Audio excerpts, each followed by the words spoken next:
সমস্যা একই। নির্বাচনের আগে বা আরো যদি আগে যাই, গত 17 বছর ধরে আমার বাবা মৃত্যুর পর থেকে এখন পর্যন্ত আমি কিন্তু আপনাদেরকে ছেড়ে যাই নাই। আপনারা বিপদে আপদে অনেক সময় এদিক আপনাদের জীবন বাঁচানোর ক্ষেত্রে, আপনাদের জমি জমা বাঁচানোর জন্য, আপনাদের নিজেদেরকে বাঁচানোর জন্য আপনাদের হয়তো অনেক সময় বেঁচে থাক মানে বিভিন্ন সময় বিভিন্ন জায়গায় যেতে হয়েছে, কিন্তু আমি আমার পিতার সন্তান হিসেবে আমি কিন্তু নগরকান্দার সন্তান, কাউকেই আপনাদেরকে আমি ছেড়ে যাই নাই। প্রথম কথা, আমি এই নির্বাচনে আল্লাহ তাআলা আমাদের দিকে তাকিয়েছেন, মুখ তুলে তাকিয়েছেন। আপনারা কষ্ট করেছেন, আপনারা ভোট দিয়েছেন, সকলে কষ্ট করেছে। এজন্য আমাদের একটা জনগণের ভোটে নারী পুরুষ ধর্ম বর্ণ নির্বিশেষে সকলেই আমাদেরকে ভোট দিয়ে আমাদেরকে নির্বাচিত করেছে।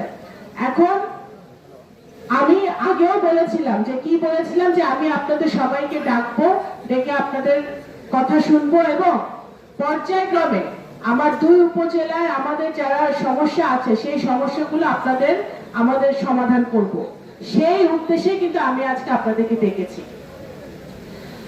এবং আপনাদেরকে আমি কথা দিতে পারি যে এই মন্দিরগুলো আমাদের সংস্কার করতে হবে।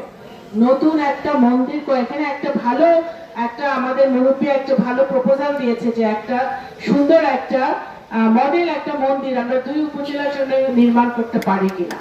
সুন্দর এখানে একটা প্রপোজাল আসছে এবং যে মন্দিরগুলো আছে সেই মন্দিরগুলো সংস্কার করা, নতুন মন্দির করা এবং কিছু কিছু জায়গায় আপনাদের মন্দির আছে কিন্তু ওই মন্দিরে যাওয়ার জন্য ভালো রাস্তা নাই, সেটাও কিন্তু আপনারা বলেছেন।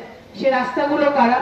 তো আমি এখানে যারা আমাদের পূজা উদযাপন কমিটির নেতৃবৃন্দরা আছে, অজয় কর আছে, নিতাই আছে, আরো যারা নেতৃবৃন্দরা আছে, আমি আপনাদেরকে বলবো হিন্দু বৌদ্ধ খ্রিস্টান ফ্রন্ট, এটাও তো একটা কমিটি মনে আছে আমাদের, না নেতৃবৃন্দ?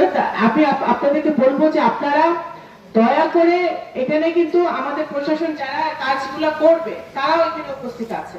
তা আমি সবাইকে অনুরোধ করব যে আপনারা এই 3টা ধাপে, একটা হচ্ছে নতুন মন্দির, এটা একটা ধাপ, আরেকটা ধাপ হচ্ছে বিদ্যমান মন্দির